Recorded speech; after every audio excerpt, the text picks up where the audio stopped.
Добрый дзень, шаноўныя сябры! З вами зноў канал «Казки на канапе», и мы продолжаем читание. У папярэдніх двух роликах мы пазнаёміліся са зместам 8 захапляльных гісторый, якія адбываліся з героямі кнігі «Лета на зачараваным балоце». А наперадзе яшчэ 4 гісторыі, можна сказаць, самыя напружаныя і непрадказальныя. Але ж я спадзяюся, што мне ўдалося зацікавіць вас гэтай кнігай, і вы абавязкова знойдзеце яе ці ў бібліятэках, ці набудзеце ў кнігарнях і самі ўсё падрабязна прачытаеце. Як вы, мабыць, заўважылі, мы дзесьці падчас нашага чытання згубілі абаяльную залатвалосую дзяўчыну Каталею, якая працавала ў бібліятэцы і была ў захапленні ад палескіх балот і зачаравана казкай пра балота, якую не так даўно прачытала. Яе багатае творчае ўяўленне намалявала ёй карціны, быццам яна і сама была гераіняй гэтай казкі. І пакуль яе брат Мірон Міраш, заварожаны прыгажосцю ведзьмы Кларыны, маляваў партрэты і граў на скрыпцы сваёй закаханай, Каталея не губляла час. І аднойчы, калі балотны яшчар, навекі закаханы цмок Дарунак, седзячы ў сваім палацы падземным маёнтку, згадваў, як стагоддзі назад ён катаў на сваіх крылах сваю каханую Мелінту, нечакана пачуў голас і ўбачыў незнаёмую дзяўчыну. Яна дапела песню і сказала: «Я ведала, што знайду цябе. Я бачыла цябе ў снах. Я уяўляла, як мы сустрэнемся. І вось гэта адбылося. Паглядзі на мяне, я прашу». Дарунак адчуў, нібы сарваўся з вышыні і каменем зляцеў уніз, апынуўся ў рэальнасці, азірнуўся і здранцвеў. У зале каменнага маёнтка стаяла дзяўчына, і гэта была не Мелінта. Крохкая постаць у светлай сукенцы, тонкі стан, доўгія залацістыя валасы, здавалася, зіхацелі, а позірк яркіх блакітных вачэй прыкоўваў увагу да прыгожага твару, а магнетычная усмешка вабіла нябачнай энергіі, якая прамянілася ад яе. Дарунак падумаў, што яна яму толькі здаецца. Так ёсць, проста прыгожая здань. «Скажы мне што-небудзь, я хачу пачуць твой аксамітавы голас», прашаптала дзяўчына і рушыла да яшчара, які насцярожана разглядаў яе. Спачатку Дарунак падумаў, што гэта прыйшла да яго мроя, каб забраць у свае нетры. А дзяўчына зрабіла некалькі крокаў і прытулілася да магутных грудзей балотнага яшчара, абхапіўшы яго тонкімі рукамі. Дарунак зніякавеў і не мог варухнуцца. Усё было так нечакана, што ён застыў і ніяк не мог вырашыць, як павінен сябе паводзіць, што трэба ад яго мроі, чаму яна не прыкінулася Мелінтай, а прыйшла да яго ў вобразе незнаёмай дзяўчыны. І вось яна абняла яго. Што рабіць? Дзіва нейкае. А дзяўчына так шчыра пранікла да яго, што цмок стаяў нерухома і толькі ўцягваў носам водар яе залацістых валасоў. Яны пахлі вельмі прыемна, ён не ведаў, чым менавіта, але яму зноў і зноў хацелася ўдыхаць паветра каля яе галавы. Адурманівая, падумалася яшчару. А дзяўчына падняла галаву і паглядзела ў вочы цмоку. Што бачыла яна, ён не ведаў, але адчуваў, што яго самого блакітныя вочы мроі проста ў палон бралі. «Ну і няхай, я сам хачу глыбокія нетры, хачу пакінуць сваю вязніцу ў каменным маёнтку. Надакучыла самота, лепш загінуць і не пакутаваць больш». Ён ціха сказаў: «Як добра, што ты прыйшла.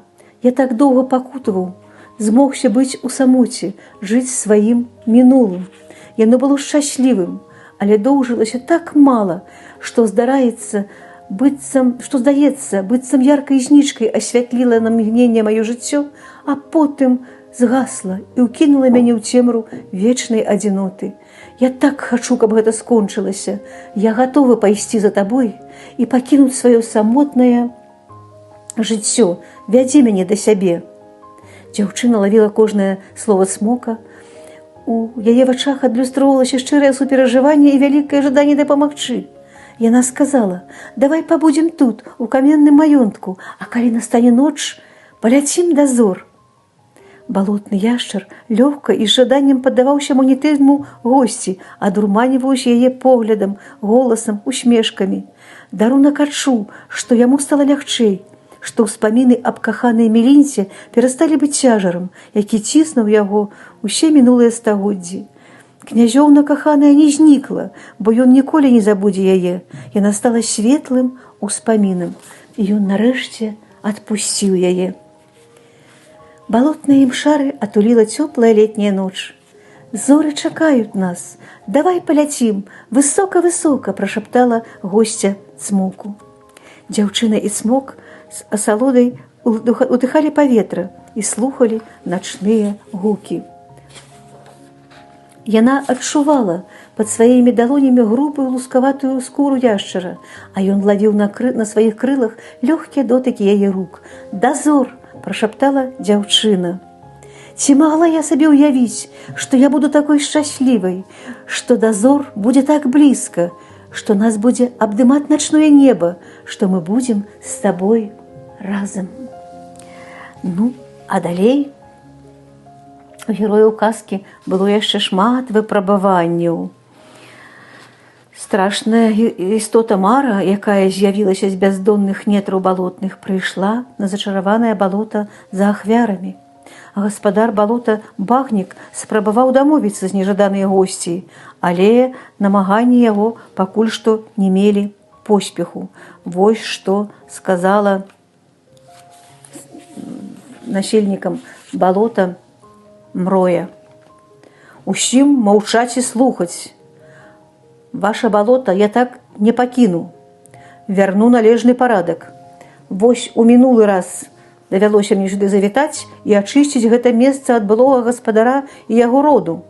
І ваш па законных балот належыць звесці.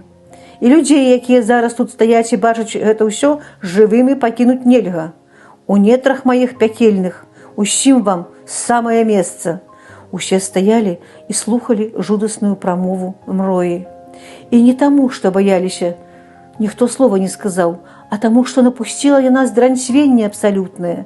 Нібы статуямі парабіліся ўсе, толькі слухаць і сказаць нічога не маглі. А затым загадала Мроя з'явіцца усім на баль, адмовіцца ад якога было немагчыма, бо там вырашаўся лёс кожнага, хто зараз стаяў побач з Мрояй. А ў канцы вечара на гэтым балі яна агучыла сваю волю. «У мяне зусім мала часу, я павінна сысці, але хачу сказаць усё, што належыць. Я ўпершыню сустрэла такіх, як вы, дружных, добрых, гатовых дзеля любімых на ўсё. Ад людзей вы набраліся гэткіх якасцей, ці што? Няўжо яны дагэтуль здатныя на такое? Цёмныя сілы робяць усё, каб разбурыць гэта. Бачу, не атрымліваецца. Жыве, значыць, яшчэ чалавецтва. За перліну жыцця я удзячна. Не думала, што такую каштоўнасць зможаце аддаць мне, якая прыйшла па вас. Але чаму я прыйшла? Бо вы сталі парушаць межы, пачалі з людзьмі знацца. А наш і іх свет не павінны судакранацца так блізка. Багнік, чалавек у мінулым, стаў гаспадаром балота. Сям'ю займеў, даравалі, прынялі ў балотны люд, дык спыніцца б. Але ж не, ведзьма балотная і Цмок стасункі з людзьмі маюць. І не проста стасункі, каханне. Як можна дапусціць такое? Вы парушылі усе законы. Вам у нетры пякельныя самая дарога. Але слова стрымаю, адпушчу вас. Толькі вы павінны ўсе сувязі з хлопцам і дзяўчынай абарваць. Няхай яны пакідаюць гэтыя мясціны, а вы вяртайцеся да звыклага балотнага жыцця. Крыху такое вось жудаснае апісанне гэтага балю, скажем так, у мроі. Немагчыма чытаць іх без хвалявання, гэтыя радкі, і далей яшчэ цікава было. Хачу, каб і вы, мае гледачы і слухачы, таксама, прачытаўшы гэты твор, прыйшлі да высновы. Сапраўднае каханне немагчыма перамагчы ніякімі забаронамі, пагрозамі і выпрабаваннямі. Шчырыя пачуцці робяць закаханых моцнымі. Яны гатовы на любыя ахвяры дзеля сваіх любых. І няхай гэта будзе каханне маладога чалавека Мірона і ведзьмы балотнай Кларыны, балотнага яшчара Дарунка і дзяўчыны Каталеі, юнацкай закаханасці падлетка Андрэя і юнай кікімаркі Мары. Не вагаўся Цмок, узяўшы флакончык, але перад тым, як сцерці ўсе ўспаміны аб сабе, прыгарнуў да сябе Каталею, удыхнуў дзівосны водар яе зіхоткіх валасоў, адчуў, як у скронях разлілося прыемнае цяпло. Вялікая кіпцюрастая лапа паднесла да пульхных дзявочых вуснаў флакончык. Усе позіркі былі зараз прыкаваны да гэтай сцэны. Кікі употай змахнула слязінкі, дзеці ціха ўздыхалі, а Багнеся бязгучна плакала, размазваючы па твары ручаі слёз.